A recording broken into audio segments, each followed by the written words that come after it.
سوال آدھا علم ہے۔ بسم اللہ الرحمن الرحیم۔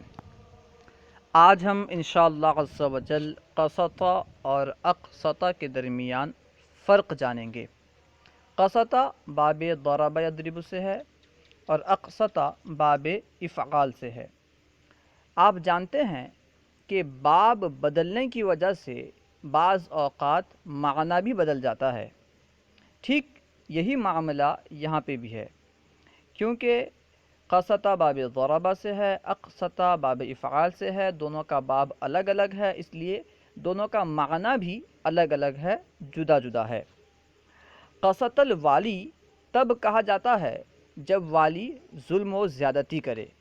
اگر والی ظلم و زیادتی کرتا ہے تو اس کے لیے کہتے ہیں قسط الوالی، یعنی والی نے ظلم کی، والی نے زیادتی کی۔ اسی سے قرآن پاک میں ہے وَأَمَّا الْقَاسِطُونَ فَكَانُوا لِجَهَنَّمَ حَطَبًا، اور رہے ظلم کرنے والے، زیادتی کرنے والے، تو وہ جہنم کے ایندھن ہیں۔ قاسطون آپ جانتے ہیں مجرد سے بنا ہے، کیونکہ مجرد سے اسم فاعل فاعلون کے وزن پر آتا ہے اور اس کی جمع فاعلون آتی ہے۔ اسی سے یعنی قسط سے قسطہ یسقط قسطن مصدر آتا ہے، قسطن و قسوطن، ٹھیک ہے۔ ایک لفظ ہے قسط اور ایک لفظ ہے قسط۔ اس کا مصدر یعنی جو مجرد سے فعل استعمال ہوتا ہے قسط یسقط، اس کا مصدر قسط نہیں آتا بلکہ قسط آتا ہے۔ قسط کا معنی ہے عدل، ٹھیک ہے۔ قسط مطلق عدل کے معنی میں استعمال ہوتا ہے، اور قسطہ کا جو مصدر ہے وہ ہے قسط یا پھر قسوط۔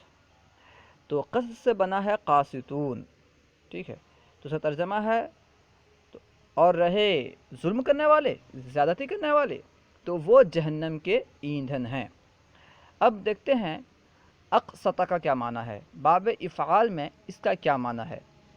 اقسط الوالی، یہ تب کہا جاتا ہے جب والی عدل کرے، انصاف کرے۔ جب والی عدل کرے، انصاف کرے تو اس وقت کہا جاتا ہے اقسط الوالی، یعنی والی نے انصاف کی، عدل کی۔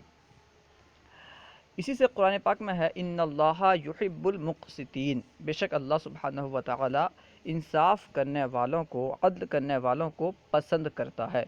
آپ جانتے ہیں کہ باب افعال سے اس میں فاعل کا صیغہ مقسط کے وزن پر آتا ہے، یعنی مفعول کے وزن پر آتا ہے، جیسے مکرم، اسی سے مقسط، اقسطہ سے مقسط، اس میں فاعل، اس کی جمع ہے مقسطین، ان اللہ یحب المقسطین، بے شک اللہ سبحانہ و تعالی عدل کرنے والوں کو پسند کرتا ہے۔ الحاصل یہ کہ قسطہ اور اقسطہ میں فرق ہے۔ قسطہ تب کہا جاتا ہے جب ظلم کرے اور اقسطہ تب کہا جاتا ہے جب انصاف کرے، یعنی قسطہ کا معنی ہے ظلم کرنا اور اقسطہ کا معنی ہے انصاف کرنا، مصدری معنی۔ اللہ و رسولہ اعلم۔